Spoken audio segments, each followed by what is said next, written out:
सभी लोग जानते हैं कि male and female reproductive system पढ़ाने के बाद गैमेटोजेनेसिस पढ़ाया जाएगा। तो आज का टॉपिक है गैमेटोजेनेसिस। हम गैमेटोजेनेसिस पढ़ाएंगे। गैमेटोजेनेसिस के बाद गैमेटोजेनेसिस में स्पर्मेटोजेनेसिस, फिर ooजेनेसिस पढ़ाया जाएगा और स्पर्म स्ट्रक्चर। उसके बाद नेक्स्ट टॉपिक, ऐसे करके एक एक टॉपिक चलता रहेगा। तो आज का टॉपिक है स्पर्मेटोजेनेसिस। स्पर्मेटोजेनेसिस जानने से पहले थोड़ा स्ट्रक्चर देख लेते हैं। इस इमेज में सभी लोगों को यहाँ पर spermatogonium, Sertoli cell, primary spermatocyte, secondary spermatocyte, spermatid और स्पर्मेटोजुआ दिख रहा है। और ये जो स्ट्रक्चर है वो सेमनीफेरस ट्यूब्यूल है, उसका एक टीएस है। सेमनीफेरस ट्यूब्यूल में स्पर्मेटोगोनियम यानी male germ cell, Sertoli cell, primary spermatocyte, secondary spermatocyte, spermatid और स्पर्मेटोजुआ दिख रहे हैं।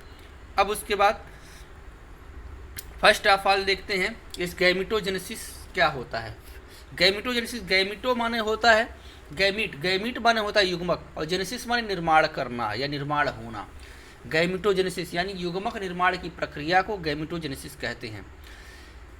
और जो नर युग्मक होता है यानी मेल में जो युग्मक होता है या गैमीट होता है उसे स्पर्म कहते हैं, और फीमेल में जो गैमीट होता है, युग्मक होता है, उसे ओवम कहते हैं। इस कारण ओवम के निर्माण को ooजेनेसिस और स्पर्म के निर्माण को स्पर्मेटोजेनेसिस कहते हैं। यानी शुक्राणु जनन स्पर्मेटोजेनेसिस, अंडाणु जनन ooजेनेसिस। यानी मेल में जो होता है युग्मक उसको स्पर्म कहते हैं, इस कारण उसको स्पर्मेटोजेनेसिस शुक्राणु जनन, और फीमेल में यानी मादा में ओवम होता है और ओवम के निर्माण की प्रक्रिया को ooजेनेसिस या अंडजनन कहते हैं। यानी गैमेटोजेनेसिस होता है क्या? Testis and ovaries produce gametes that is sperm and ovum respectively by the process called gametogenesis. और उसके साथ साथ जो गैमेटोजेनेसिस की प्रक्रिया होती है वो नर में यानी मेल में टेस्टिस में होता है और फीमेल में ओवरीज द्वारा होता है। क्योंकि मैं बताया था कि टेस्टिस स्पर्म का निर्माण करते हैं, इसीलिए टेस्टिस यानी वृषण जो होते हैं वो प्राइमरी सेक्स ऑर्गन कहलाते हैं, और फीमेल में ओवरीज प्राइमरी सेक्स ऑर्गन कहलाते हैं। ये मैं पहले ही आप लोगों को बता चुका हूँ। अब उसके बाद देखते हैं जो टेस्टिस होता है, टेस्टिस में मेल जर्म सेल होते हैं, यानी जिसको स्पर्मेटोगोनिया कहते हैं। स्पर्मेटोगोनिया स्पर्मेटोजेनेसिस प्रक्रिया द्वारा स्पर्म का निर्माण करती हैं। यानी टेस्टिस में उपस्थित male germ cell spermatogenesis process द्वारा स्पर्म का निर्माण करती हैं। At the time of puberty यानी यौन आरंभ के समय जो मेल जर्म सेल या स्पर्मेटोगोनिया होता है स्पर्मेटोजेनेसिस प्रक्रिया द्वारा स्पर्म का निर्माण करता है। इस प्रक्रिया को हम स्पर्मेटोजेनेसिस कहते हैं। अब उसके बाद आते हैं नेक्स्ट टॉपिक पे, इसमें आगे कि क्या प्रोसेस है। जो टेस्टिस होता है, टेस्टिस में टेस्टिकुलर लोब्यूल पाए जाते हैं। टेस्टिस में टेस्टिकुलर लोब्यूल पाए जाते हैं, और जो लोब्यूल होता है, लोब्यूल में 1 से 3 हाईली क्वाइल्ड सेमनीफेरस ट्यूब्यूल होते हैं। यानी लोब्यूल, टेस्टिस में लोब्यूल में सेमनीफेरस ट्यूब्यूल होते हैं, और सेमनीफेरस ट्यूब्यूल इनसाइड यानी अंदर से 2 तरह की कोशिकाएं रखती हैं, 2 टाइप सेल्स। एक होता है सरटोली सेल और एक होता है मेल जर्म सेल। जो सरटोली सेल होता है वो पोषण प्रदान करता है स्पर्मेटोगोनिया को, स्पर्मेटोगोनिया या मेल जर्म सेल को। ठीक है, यानी जो 2 प्रकार की कोशिकाएं होती है, एक सरटोली सेल होता है, एक मेल जर्म सेल होते हैं, स्पर्मेटोगोनिया होती हैं। सरटोली सेल पोषण प्रदान करता है मेल जर्म सेल को, या उसी को कहते हैं स्पर्मेटोगोनिया। स्पर्मेटोगोनिया में जो नंबर ऑफ क्रोमोसोम होते हैं वो 2n होते हैं, यानी डिप्लॉयड स्ट्रक्चर होता है मेल जर्म सेल या स्पर्मेटोगोनिया। स्पर्मेटोगोनिया में समसूत्री भान की प्रक्रिया होती है, माइटोटिक डिवीजन होता है, जिसके द्वारा ये अपनी संख्या को बढ़ाते हैं, इंक्रीजमेंट करते हैं अपने नंबर को। और जब मेल जर्म सेल या स्पर्मेटोगोनिया समसूत्री भान द्वारा अपनी संख्या को बढ़ाता है और बढ़ा करके जो बनता है उसे हम कहते हैं प्राइमरी स्पर्मेटोसाइट। उन्हें क्या कहते हैं? Primary spermatocyte. यहाँ पर दिख रहा है प्राइमरी स्पर्मेटोसाइट, यानी जो जर्म सेल होता है, जर्म सेल या स्पर्मेटोगोनिया समसूत्री विभाजन या माइटोटिक डिवीजन द्वारा प्राइमरी स्पर्मेटोसाइट का निर्माण करता है। और प्राइमरी स्पर्मेटोगोनिया जो होते हैं उनमें नंबर ऑफ क्रोमोसोम 2n होता है, 2n। और जो स्पर्मेटोगोनिया या जर्म सेल होते हैं उसमें भी नंबर ऑफ क्रोमोसोम 2n होता है। यानी प्राइमरी स्पर्मेटोसाइट और spermatogonia both cells are diploid structure. उसके बाद क्या होता है? प्राइमरी स्पर्मेटोसाइट में अर्धसूत्री विभाजन होता है, मियोसिस की प्रक्रिया होती है। और जो मियोसिस की प्रक्रिया होती है फर्स्ट मियोटिक डिवीजन होता है। उसमें सभी को पता होगा जो मियोसिस होता है, मियोसिस में 2 डिवीजन होता है, एक फर्स्ट मियोटिक डिवीजन और एक second meiotic division. First meiotic division जो होता है उसमें जो भी कोशिकाएं होती हैं उनमें नंबर ऑफ क्रोमोसोम आधे हो जाते हैं। और सेकंड मियोटिक डिवीजन में जो भी कोशिकाएं रहती हैं वो अपनी संख्या को बढ़ा करके 2 से 4 हो जाती हैं, यानी समसूत्री विभाजन की तरह प्रक्रिया होती है। तो इसमें क्या होता है? जो स्पर्मेटोगोनिया मेरे जर्म सेल होते हैं वो प्राइमरी स्पर्मेटोसाइट का निर्माण करते हैं, और जो प्राइमरी स्पर्मेटोसाइट बनते हैं वो समसूत्री विभाजन द्वारा बनते हैं, मियोटिक डिवीजन द्वारा बनते हैं। और इस प्रकार जो मेल जर्म सेल या स्पर्मेटोगोनिया होता है वो अपनी संख्या को इंक्रीज करता है, और इंक्रीज करके प्राइमरी स्पर्मेटोसाइट्स में बदल जाता है।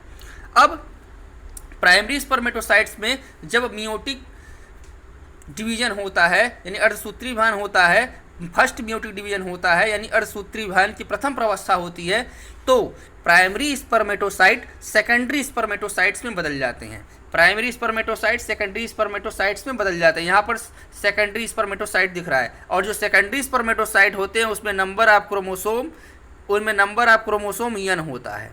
प्राइमरी स्पर्मेटोसाइट में 2n होता है, लेकिन सेकेंडरी स्पर्मेटोसाइट में नंबर ऑफ क्रोमोसोम n हो जाता है, क्योंकि यहाँ अर्धसूत्री विभाजन होता है और सूत्री विभाजन के द्वारा प्राइमरी स्पर्मेटोसाइट सेकेंडरी स्पर्मेटोसाइट में बदल जाते हैं, और सेकेंडरी स्पर्मेटोसाइट्स में नंबर ऑफ क्रोमोसोम क्या हो जाता है? n हो जाता है। फिर सेकेंडरी स्पर्मेटोसाइट्स के द्वारा 4 स्पर्मेटिड्स का निर्माण होता है, 4 स्पर्मेटिड्स बनते हैं। और सेकेंडरी स्पर्मेटोसाइट्स में सेकंड मियोटिक डिवीजन होता है, यानी सेकंड मियोटिक डिवीजन जब होता है तो सेकेंडरी जो स्पर्मेटोसाइट्स होते हैं वो स्पर्मेटिड्स में बदल जाते हैं, और स्पर्मेटिड्स जो बनते हैं उनकी संख्या 4 होती है, 4 की संख्या में स्पर्मेटिड्स बनते हैं।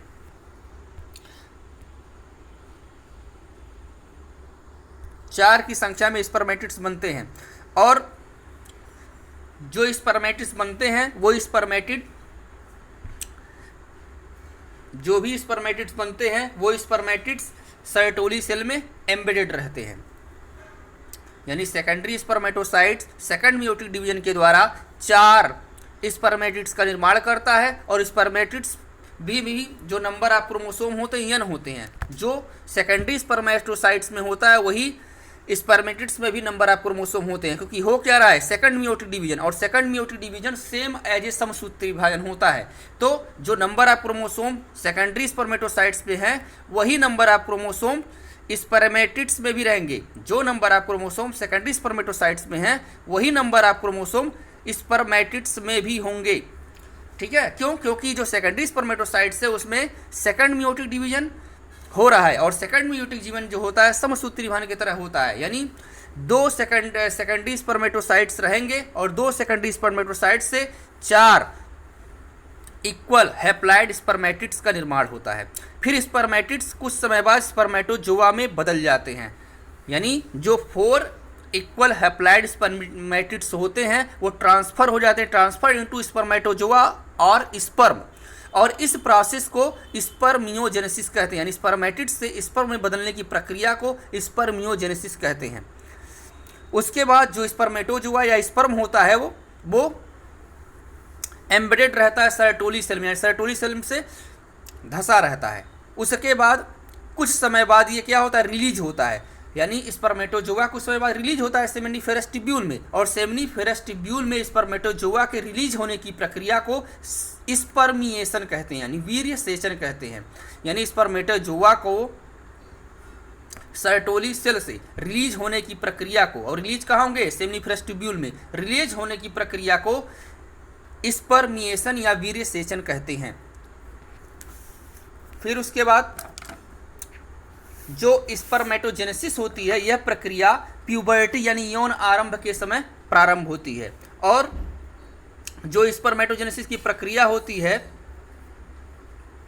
वो कब होती है? प्यूबर्टी या यौन आरंभ के समय। होता क्या है? Due to increase secretion of GnRH यानी gonadotropin hormone, due to increase secretion of GnRH यानी gonadotropin releasing hormone is hypothalamic hormone. जो भी प्यूबर्टी की प्रक्रिया होती है या स्पर्मेटोजेनेसिस की प्रक्रिया होती है वो जीएनआरएच यानी गोनाडोट्रोपिन रिलीजिंग हार्मोन के द्वारा होती है। और जीएनआरएच जो होता है वो हाइपोथैलेमिक हार्मोन है, यानी हाइपोथैलेमस से रिलीज होता है गोनाडोट्रोपिक रिलीजिंग हार्मोन। और ये क्या करता है? Stimulates anterior pituitary and secretes two gonadotropin hormone. यानी प्यूबर्टी के समय हमारा जो हाइपोथैलेमस होता है वो जीएनआरएच यानी गोनाडोट्रोपिन रिलीजिंग हार्मोन का सिक्रीशन करता है। और ये गोनाडोट्रोपिन रिलीजिंग हार्मोन हमारे एंटीरियर पिट्यूटरी को क्या करते हैं? स्टिमुलेट करते हैं, उद्दीपित करते हैं। किस लिए? गोनाडोट्रोपिन हार्मोन के लिए। और दो गोनाडोट्रोपिन हार्मोन हमारा एंटीरियर पिट्यूटरी क्या करता है? रिलीज करता है। फर्स्ट एलएच और सेकंड एफएसएच। एलएच यानी ल्यूटिलाइजिंग हार्मोन, सेकंड है फॉलिकल स्टिमुलेटिंग हार्मोन एफएसएच। तो एलएच क्या करता है? LH act at the Leydig cell और interstitial cell, stimulate synthesis and secretion of androgen. Androgen stimulates the process of spermatogenesis. यानी जो LH होता है वो लीडिंग सेल पे या फिर क्या कर सकते हैं उसी को इंटरस्टिशियल सेल को स्टिमुलेट करता है। किसके लिए? सिंथेसिस और सिक्रीशन के लिए। किसके? एंड्रोजन के लिए। यानी जो एलएच होता है वो लीडिंग सेल या इंटरस्टिशियल सेल को स्टिमुलेट करता है, जिसके कारण जो लीडिंग सेल होते हैं वो सिंथेसिस और सिक्रीशन एंड्रोजन हार्मोन का करते हैं। और एंड्रोजन हार्मोन स्टिमुलेट करता है स्पर्मेटोजेनेसिस प्रक्रिया को। उसके बाद एफएसएच क्या करता है? एफएसएच जो कार्य करता है सर्टोली सेल पे, और सर्टोली सेल स्टिमुलेट करते हैं कुछ फैक्टर्स। सर्टोली सेल जो एफएसएच होता है, एफएसएच कार्य करते हैं सर्टोली सेल पे, और सर्टोली सेल स्टिमुलेट करता है सिक्रीशन के लिए, कुछ फैक्टर निकालने के लिए, सिक्रीशन के लिए।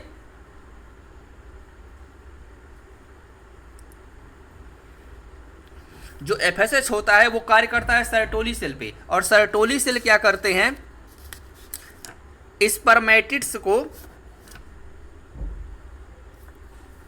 ये जो एफएसएच होता है वो सर्टोली सेल पे कार्य करते हैं। और सर्टोली सेल क्या करते हैं? कुछ फैक्टर्स निकालते हैं, और जो क्या करता है? जो स्पर्मियोजेनेसिस में हेल्प करता है।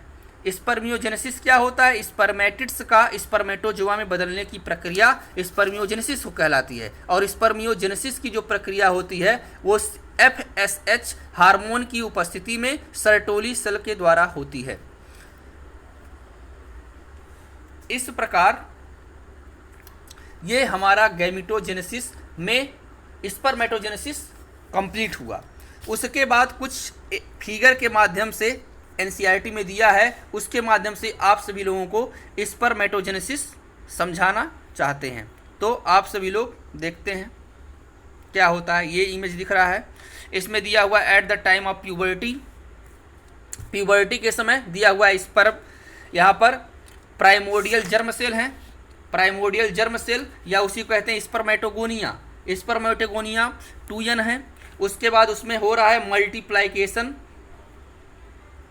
फेज आ गया है। मल्टीप्लाइकेशन फेज में क्या होता है? माइटोसिस की प्रक्रिया हो रही है, जिसमें फर्स्ट माइटोटिक डिवीजन में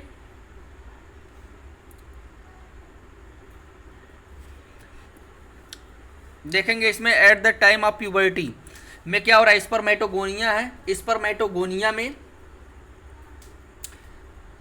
माइटोसिस की प्रक्रिया हो रही है, यानी समसूत्री विभाजन की प्रक्रिया हो रही है। माइटोसिस यानी समसूत्री विभाजन हो रहा है, और प्राइमरी स्पर्मेटोसाइट्स का निर्माण हो रहा है। किसका निर्माण हो रहा है? Primary spermatocytes. और प्राइमरी स्पर्मेटोसाइट्स में फिर ग्रोथ फेज हो रहा है, यानी इसमें जो प्राइमरी स्पर्मेटोसाइट्स है अपनी संख्या को बढ़ा करके किसमें बदल जा रही हैं? सेकेंडरी स्पर्मेटोसाइट्स में। और सेकेंडरी स्पर्मेटोसाइट्स में first and second meiotic division यानी अर्धसूत्री विभाजन हो रहा है, जिसके द्वारा 4 स्पर्मेटिड्स बन जा रहे हैं और 4 स्पर्मेटिड्स कुछ समय बाद स्पर्मेटोजुआ या स्पर्म में कन्वर्ट हो जा रहे हैं।